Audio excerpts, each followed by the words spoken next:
Listen, man, I'm getting pretty tired of hearing that little wannabe run his mouth. I got a match, but I'd rather shut him up. How about we trade opponents so I can take care of him? No love, stand up, man up.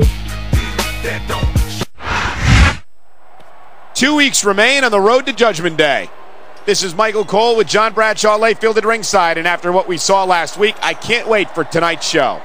You've got a bunch of superstars who all want to prove they deserve to be the #1 contender. And Judgment Day is where they'll have their chance, but they've got to get there first. And that's not going to be easy, believe me. He had the chance to switch opponents earlier this week, and he turned it down.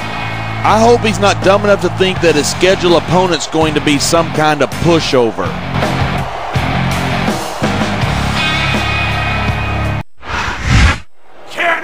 He very nearly assaulted his opponent after last week's match. Could we see him finish the job here tonight? Don't bet against it. He's not about to let anyone take his spot in the rankings, and we've seen him do some pretty vicious things in his time.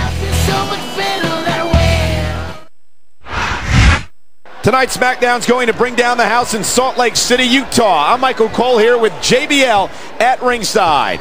And I'm so fired up for tonight's show, I can't wait. Neither can I, and I'm sure these Salt Lake fans can't either, so let's get this show on the road.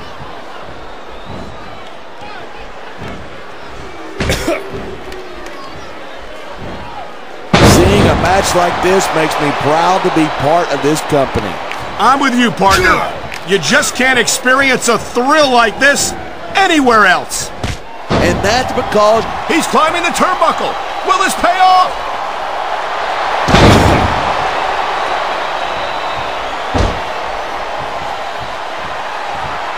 Without a doubt, Ken Kennedy is one of the most outspoken superstars on the Smackdown roster.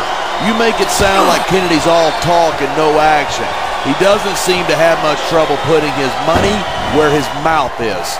Maybe not, but it's only a matter of time before Kennedy's mouth gets him into some trouble he can't get himself out of.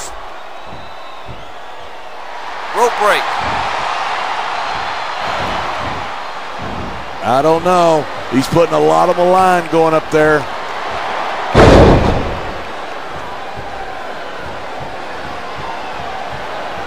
We're hearing the First Amendment in action here tonight. I'm all for freedom of expression, whether I agree with what they're saying or not.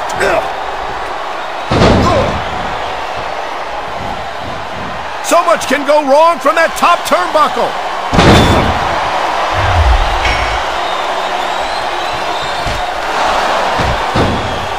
Each of these competitors is looking for the slightest hint of weakness in the other.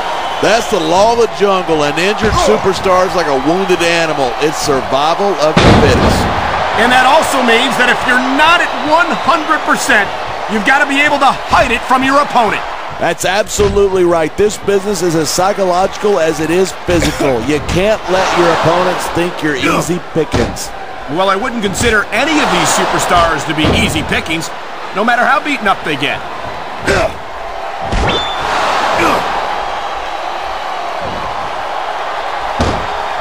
Look at this, pandering to the crowd.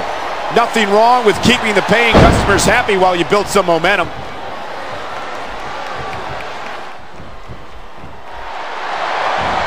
It sounds like this capacity crowd has something on their minds.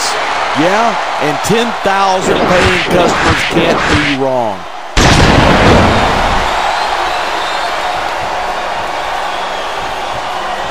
He was one step ahead on that one.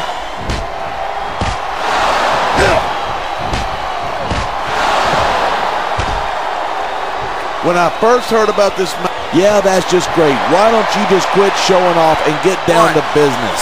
He is getting down to business. He's in the sports entertainment business, isn't he? 3. Boy, Mr. Kennedy certainly has a high opinion of himself. You say that like it's a bad thing. There's nothing wrong with being proud of your accomplishments. I'm not saying that there is, but there's a time for talk and there's a time for action. Do you hear him talking right now? Because I don't. It looks to me like he's taking your advice. Look at this. He's lifting his opponent by the throat. He's got his opponent way up there, and what goes up must come down. Wow, listen to that chant. The crowd makes a huge difference, whether they're for you or against you.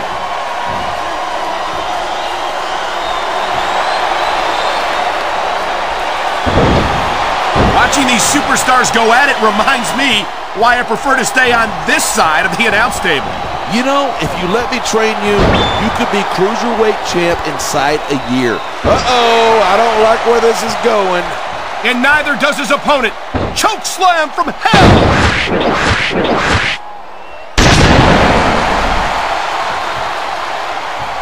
He may get the 3 count right here. 2, 3.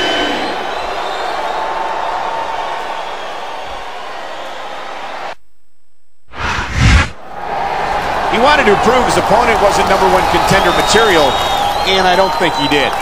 Yeah, but look who's still in the ring. That tells the story right there. Maybe so, but the final chapter of this rivalry hasn't been written yet. And I'm glad. These two want to tear each other apart, and I say let them. I'm sure our general manager intends to do just that, John. He'd better. If there's one thing I hate, it's seeing money left on the table.